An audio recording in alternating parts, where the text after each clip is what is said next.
right from the moment that alarm goes off, we're just constantly making choices. Do I hit snooze? Do I leap out of bed? Right. Coffee, tea, what am I going to wear today? Small stuff, yeah. Yeah, they seem tiny, these little micro decisions, but they really do add up. They shape our mood, our whole day, really. Absolutely. And then you've got the big ones. Oh, yeah. Career moves, relationships, where you're going to live. Should I take that big risk or, play it safe? Our lives are just built on those choices. Yeah. Literally. Exactly. Okay, so let's unpack this a bit. Today we're doing a deep dive into a really fascinating piece by RuiEnglish called The Power of Choice, How Decision-Making Shapes Our Lives. Nice. And look, this isn't just about, how we decide things. It's digging deeper. It's seeing choice itself as something you can actually learn, a skill, even a competency that really impacts our well-being, our success. It's a fresh perspective. Yeah, hopefully giving you a new look at the agency you really have. And what really struck me is how RuiEnglish frames it. Choice isn't just an action you take now and then. No, it's like the actual architecture of a good life. Think about it. Every brick in that building, the big ones, the small ones, they're all placed by a choice you made. Wow, okay. Architecture, I like that. So our mission today, really, is to pull out the core ideas here. How do we handle all the options? How do we balance, say, gut feeling versus careful thought? And ultimately, how do we make sure our decisions actually line up with what matters to us? Yeah. It's about empowering you to really own your path. Taking ownership. Yeah. And RuiEnglish really, really hammers home this point that choice isn't optional. It's just relentless. It's always there. Unavoidable. Exactly. The article says every moment of your life, from the smallest daily detail to the most monumental fork in the road, hinges on a fundamental, relentless reality choice. It's quite profound when you stop and think about it.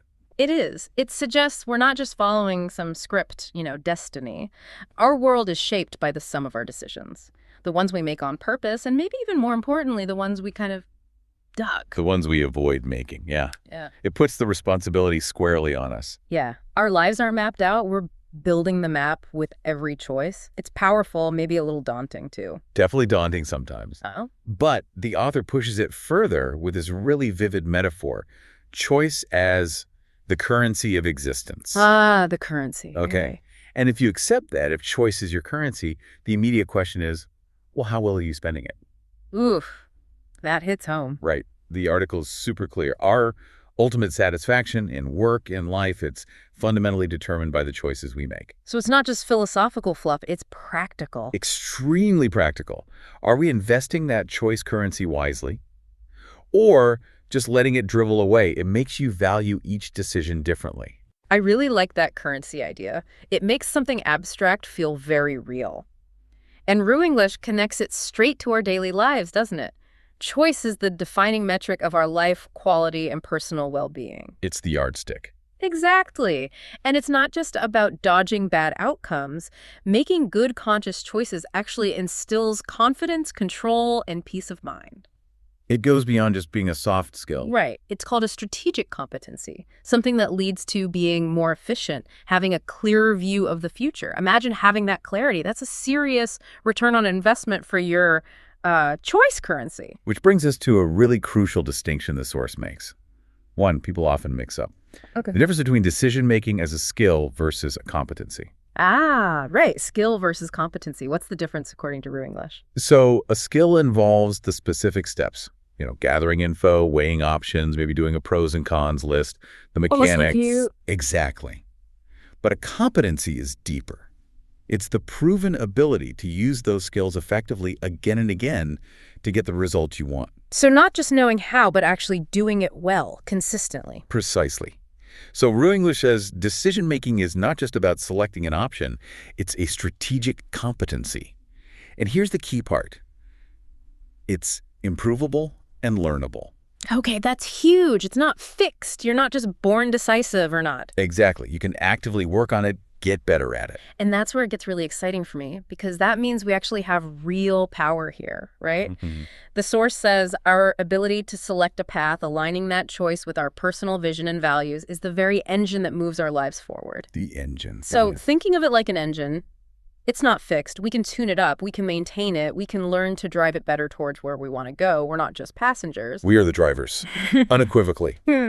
So how does RuiEnglish suggest we actually start tuning up this engine? Or maybe how do we even spot when it's like misfiring? That's the perfect question, because knowing you have the power is step one.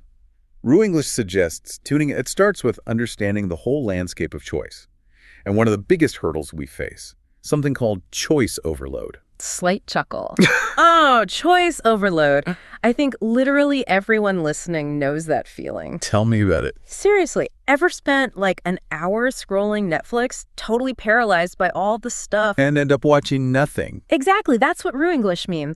An overwhelming number of alternatives that makes choosing actually feel painful. It's a real burden psychologically. Yeah, it's not just annoying. It can lead to regret, uncertainty about the what-ifs, the roads not taken. And that hits our motivation, our performance. Why do our brains struggle so much with too many good options? It's a weird paradox, isn't it? We think we want infinite choice, but it breaks us sometimes. RuiEnglish looks at how we approach this, basically highlighting two main ways we tend to make decisions. Okay, what are they? First, there's intuition, fast thinking. You see this a lot in experts. They make super quick judgments, almost instinctive. Because they've seen it all before. Pretty much. They're rapidly recognizing patterns from experience, using those cognitive shortcuts that fast thinking Daniel Kahneman talked about, like an experienced doctor diagnosing a patient almost instantly. Right, processing information at lightning speed. It looks like magic, but it's built on years of experience. Exactly. It's pattern recognition honed over time. Then on the flip side, you have analysis, slow thinking. The deliberate approach. Yeah. This is what people with less experience often need, or when you face something totally new, you have to slow down, gather data, weigh pros and cons carefully, think methodically. Like figuring out a complex budget for the first time. Lots of spreadsheets. You got it. But here's the really key thing RuiEnglish stresses. It doesn't matter if it's fast or slow, intuition or analysis. The goal remains the same, to integrate knowledge and experience, to constantly refine how we handle the complexities. So it's about balance, knowing when to trust your gut and when to hit the brakes and think it through. Precisely. It's about having both tools in your toolkit and knowing which one fits the situation. Okay, that makes a lot of sense.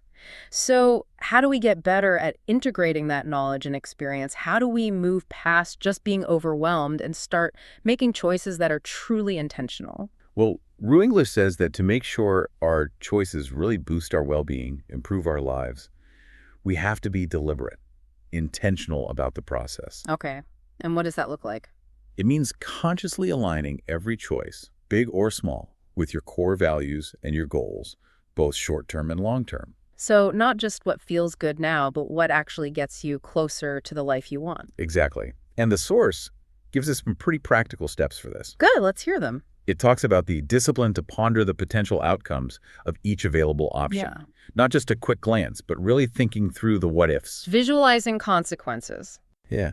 And related to that, the need to take the necessary time to process information thoroughly.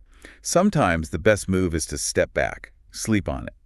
Let your subconscious chew on it. Don't rush. Be deliberate, not impulsive. Okay. And here's something fascinating.